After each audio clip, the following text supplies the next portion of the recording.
Hello mga idol, dahil nauna ka ngayon ay pagbibigyan natin ang kahilingan mo na ma-shoutout idol. At sa kaibigan natin na si Plant vs. Zombie at sa katabi niya na nanggaling sa planetang Namek ay shoutout sa iyo. Binabati ko rin nga pala ang mga solid supporter natin dyan na araw-araw na nakabantay sa ating mga upload ay mabuhay po kayo. At sa mga iba na hindi na isama ay pasensya na sa inyo mga idol.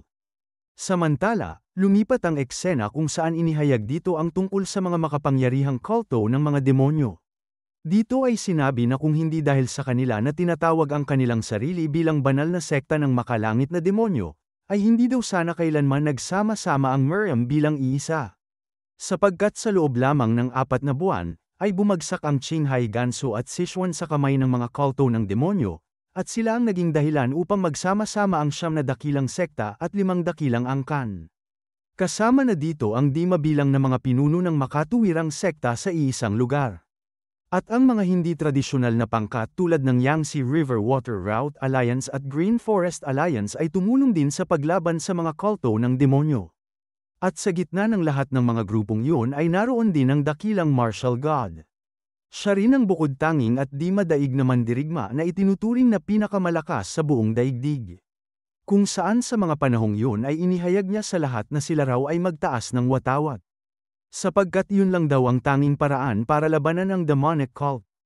At matapos ang mahabang panahon ng patuloy na pagsasaayos ng mga alyansa, ay nagsama-sama ang makatuwirang sekta at ang hindi tradisyonal na pangkat sa ilalim ng iisang watawat, at sa mga sandaling iyon ay nabuo ang alyansa ng Miriam. Bumalik ang eksena sa kasalukuyan, kung saan ang ama ng bata ay nagrereklamo kung paano daw naging napakamahal ng isang pirasong kahoy lang na laruan. Dito ay makikita na ang kanyang anak ay sobrang tuwang-tuwa sa biniling laruan na kahawig kay Jin Taekyung. Wika pang tanong ng lalaki sa kanyang anak kung ang pangalan daw ng manyika na yan ay si Jin Taekyung. Nagtanong naman ang bata sa kanyang ama kung wala ba siyang alam tungkol kay Jin Taekyung. Sumagot naman ng ama niya na alam niya raw ang lahat tungkol sa kanya. Pero ilang saglit ay siniko niya ang kanyang asawa, upang ito ay kanyang tanungin kung sino daw ba ang hidden dragon ng Shanxi na si Jin Taekyung. Tinanong rin niya ang kanyang asawa kung hindi rin ba niya kilala yon. Kaagad namang tiningnan siya ng masakit na tingin ng babae. Kung saan bigla niya na lamang ito sinigawan at sinabihan kung paano niya daw hindi makikilala yon, sapagkat nandito raw sila ngayon upang makita ang hidden dragon ng Shanxi. Wika pa niya na ilang beses na nga raw pinaalala sa kanila ng pinuno ng pamilya nila na si Taekyung daw ay nasa 3 magkasunod-sunod na panalo na daw. Matapos nito ay lumipat ang eksena kung saan nag-uumpisa na ang paligsahan sa laban sa pagitan ni Taekyung at ng isang lalaki.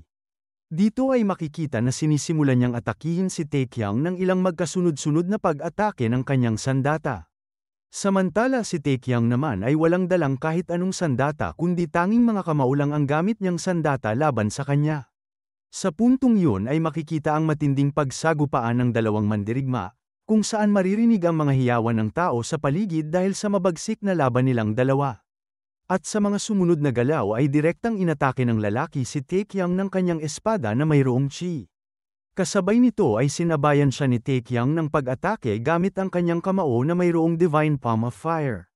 Sa mga oras na ito ay nagsalpukan ang dalawa na nagdulot ng matinding liwanag sa kapaligiran. Kasabay nito ay nagsikalat ang mga usok sa paligid kung saan naaaninag ang mga anino ng dalawang naglaban sa gitna ng entablado. Pagkatapos nito ay napasuka ang kalaban ni Taekyung ng dugo sa sahig ng entablado. At dito ay makikita na ang lalaking kaaway ng bida ay dugot-duguan ang mga bibig at nanginginig ang katawan dahil sa ginawang pag-atake ng bida. At ang kanyang espada na hawak ay naputol dahil sa pagsagupa nito sa kamao ng bida, wika pa niya sa harap ni Taekyung na ito raw ay napaka-imposibleng mangyari. Tumugon naman ang ating bida sa kanya at sinabi na ito raw ay napaka-posible para sa kanya. Sa mga sumunod na galaw ay bigla na lamang siya binigyan ng straight jab ni Taekyung sa harap ng kanyang mukha, kung saan tinansya ni Taekyung na hindi siya nito matamaan.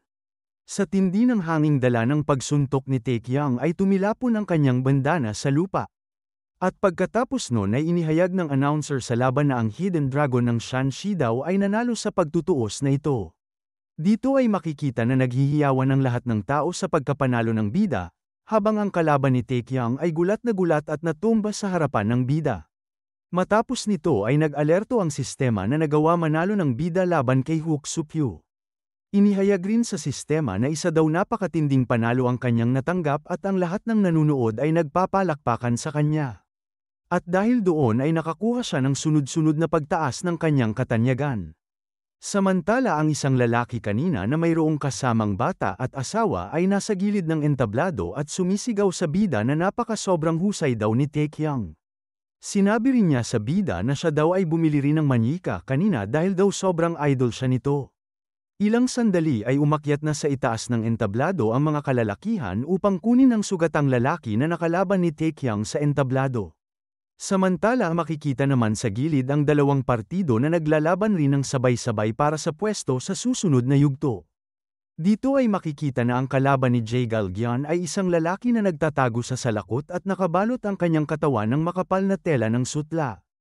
Habang makikita naman na pagod na siya at humihingal na hinaharap ang hindi kilalang martial artist. Sinabi din niya sa kanyang sarili na ang kanyang 10-pick dragons daw ay hindi gumagana sa taong ito. Kasabay nito ay tinanong rin niya ang kanyang sarili kung bakit daw hindi pa natutuklasan ng marami ang tungkol sa makapangyarihang tao na ito. Sa kasunod nito ay pinagtawanan siya ng lalaki at sinambit kay Jae Galgyeon na hindi pa daw niya kailanman nakita ang sinuman na gumagamit ng mga teknik ng pamaypay. Tinanong rin niya si Jaegal kung wala na ba siyang ibang kasanayan na nalalaman. Bumalik ang eksena kay Taekyung kung saan sinalubong siya ni Baekwo na mayroong dala na tuwalya. Kasabay nito ay kasama rin niya si Gang Gibang at siya naman ay mayroong dala na mainit na tubig.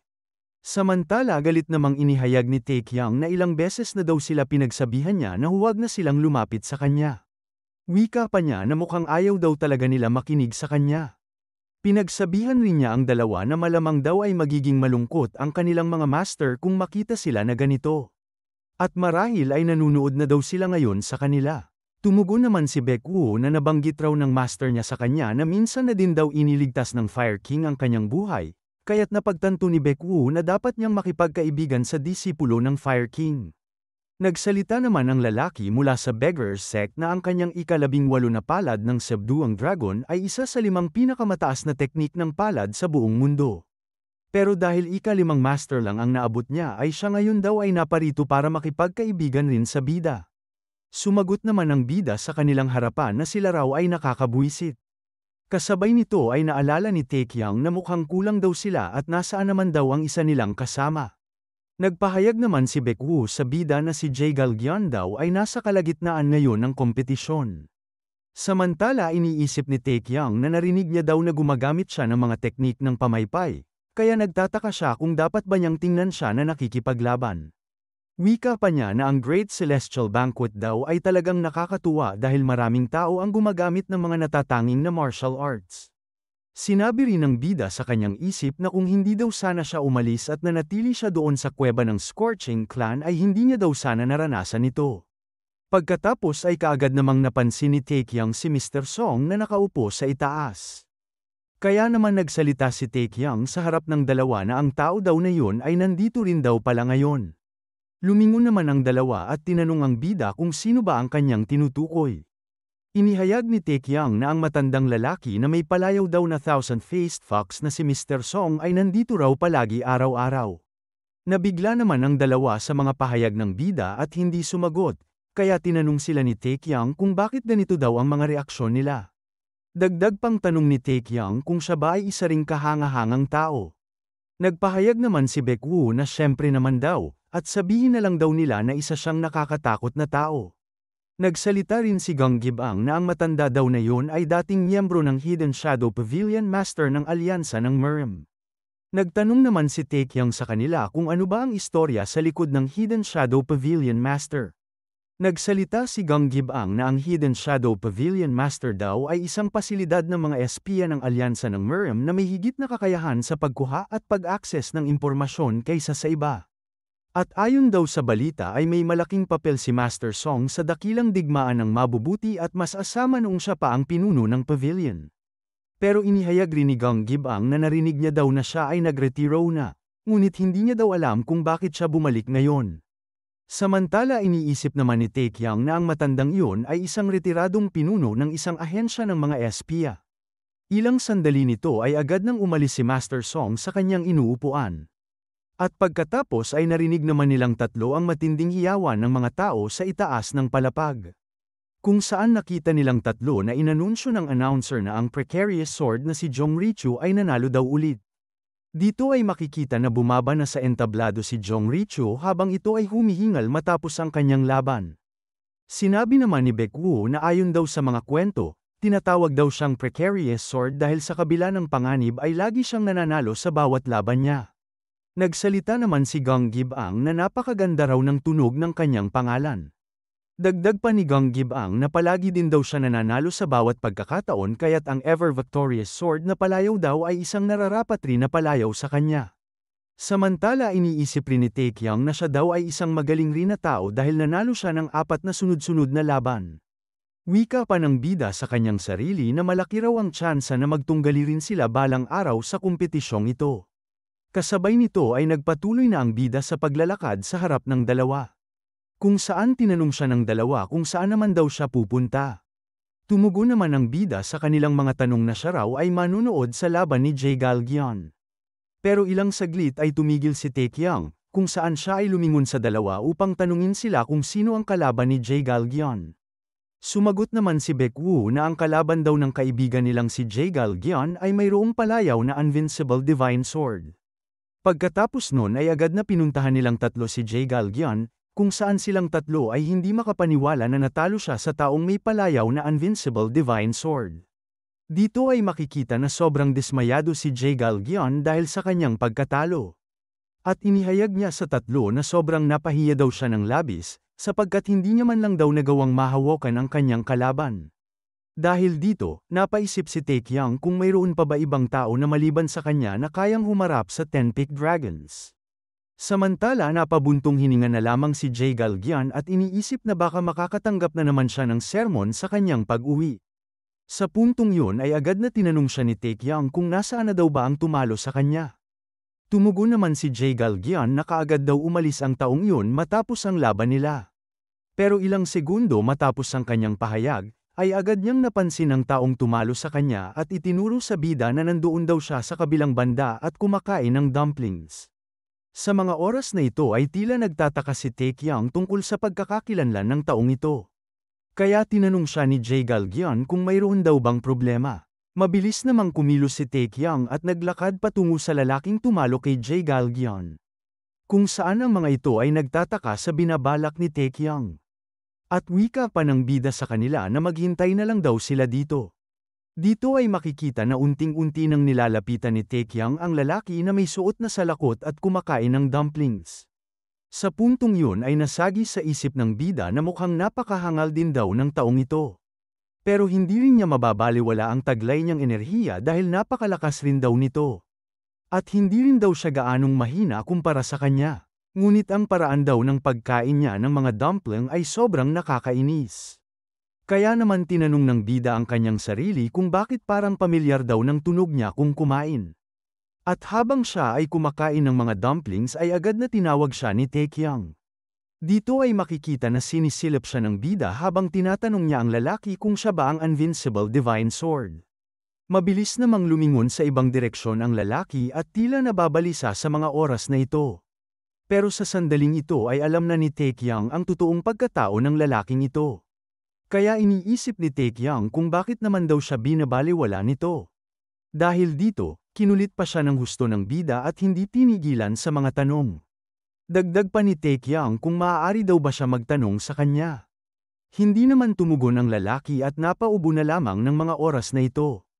Ilang sandali ay nagsimula na siyang makipag-usap sa bida at tinanong ang bida kung ano naman daw ang kailangan niya. Dito ay inihayag ni Taekyang na mayroon ilang bagay lang daw siya na tatanungin sa kanya. Tumugon naman ang lalaki na magpatuloy daw si Taekyang sa gusto niyang sabihin o katanungan. Samantala nagpahayag naman si Taekyang na may nararamdaman na daw siyang kakaiba tungkol dito. Pero sa mga oras na ito ay hindi pa niya binuko ang pagkatao ng lalaki, at dito ay nagpapahayag ang bida na ipapakilala niya daw ang sarili niya sa kanya. Dito ay sinambit ng bida na siya daw ay si Park Taekyang mula sa pamilya Park ng Taiyuan. Kaagad namang nabigla ang lalaki at nagtanong sa bida kung kailan pa daw ba niya pinalitan ang kanyang pangalan. Pero para hindi siya tuluyang mabuko ay kaagad niyang binawi ang kanyang pahayag, at sinambit na siya daw ay kilala niya na dahil ang Hidden Dragon ng Shanxi daw ay sobrang sikat ngayon. Samantala binigyan naman siya ni Taekyang ng mapangutyang tingin. Pagkatapos nito ay tinanong siya ni Taekyang kung sino ang pangalan niya. Tumugon ang lalaki na siya raw ay si Kangpong. Sa puntong yun ay tinawag ni Taekyang ang lalaki bilang si Champang, kung saan sinabihan siya ng bida na kay tagal na rin daw simula ng huli nilang pagkita. Wika pa ng bida sa kanya na mag-usap daw sila sa mas tahimik na lugar. Pagkatapos nito ay itinaas ni Champang ang kanyang salakot, kung saan tumawa siya sa harapan ni Taekyang at binabati ang bida. At doon nagsimula na pinagtatawanan na ng dalawa ang mga kaganapan sa pagitan nila. Matapos nito, ay pumunta sina Taekyang at Champang sa isang bahay kainan. Kung saan sinambit ni Taekyang sa kanya na narinig niya daw ang balita na siya ay tumakas habang sila ay papunta ng Mount Hua.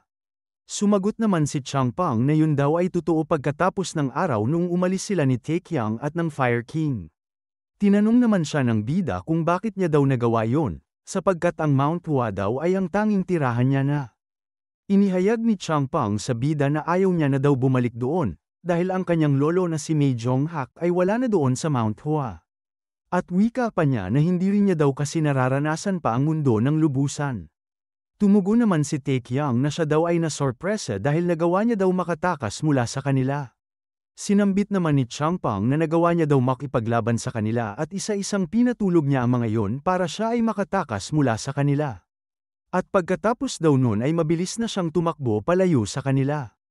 Tinanong naman siya ni Taekyang kung ano naman ginawa niya pagkatapos ng kanyang pagtakas. Sumagot si Champang na ang tanging ginawa daw niya sa mga oras na yun ay naglibot sa kung saan-saang lugar at tumikim ng mga sarit-saring dumplings.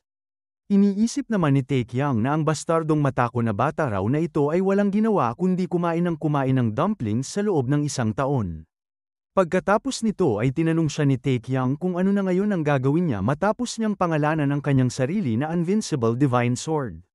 Wika pang tanong ni Taekyang na kung binabalak niya ba ipagpatuloy ang pagtatago sa pangalang yun. Tumugon naman si Champang na oo daw, at wika niya na alam rin naman daw ni Museong na siya ay dadalo dito sa Great Celestial Banquet. Pero makakasiguro niya naman daw na walang makakakilala sa kanya kapag ganito ang hitsura niya. Tumatawa na sinambit rin ni Champang na nagawa niya daw linlangin ang lahat ng tao sa ganitong anyo. Samantala sumagi naman sa isip ni Taekyang na hindi daw mga tanga ang mga sekta ng Mount Hua.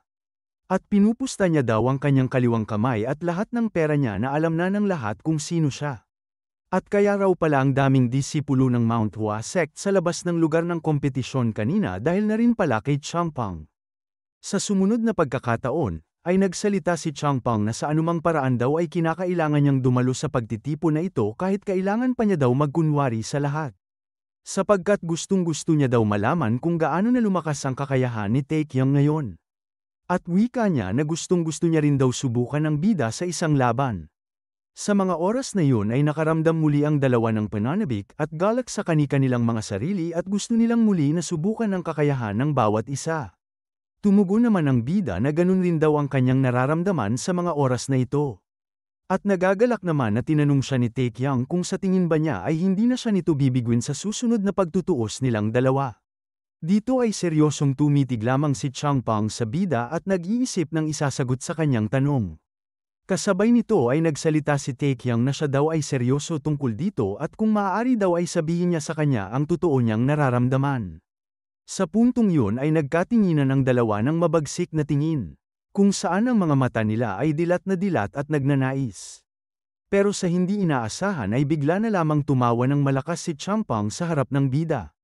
Kung saan pinaalala niya kay Taekyang ang mga sinambit sa kanya noon ng kanyang lolo, na ang isang martial artist daw ay dapat hayaan ang kanilang sandata na magsalita para sa kanila. Pagkatapos nun ay tumayo si Taekyang sa harap ni Champang at sinambit sa kanya na kay tagal na rin daw na hindi niya naririnig ang pangalan ng Sword Saint. Kasabay nito ay tinanong siya ni Champang kung siya ba ay aalis na ngayon. Tumugon si Taekyang na kailangan niya daw maghanda para sa kompetisyon at doon na lang daw nila ipagpatuloy ang kanilang pag-uusap. Samantala si Champang naman ay nagmamadali na ubusin ang mga dumplings bago pa man sila umalis dito. Kung saan muling sinambit ni Taekyang sa kanya na ipapamalas raw nilang dalawa ang husay ng kanilang mga martial arts sa araw ng sagupaan nila muli. Sa kabilang banda naman ay napatigil ng bahagya si Changpang sa paglunok ng dumplings sa kanyang bibig dahil sa mga sinambit ni Taekyang. Kung saan sa mga oras na ito ay palabas na sila ng bahay kainan, kung saan nilalait ni Taekyang si Changpang na siya raw ay kanyang tatalunin. At nang siya ay tumingin sa may eskinita ay mayroong umagaw ng pansin sa ating bida kung saan siya ay nabigla sa kanyang nakita. Dito ay makikita na ang tao pala na nakita ni Taekyang sa daan ay ang batang lalaki na si Jong Richu, kasabay nito ay mabilis namang isinuot ni Changpang ang kanyang salakot at ang kanyang suot na tela ng sutla. Pagkatapos nito ay agad na binati ni Jong Richu si Taekyang na sila raw ay muli namang nagkita dito. Inihayag rin niya sa bida na alam niya raw na pinag-uugnay sila ng tadhana.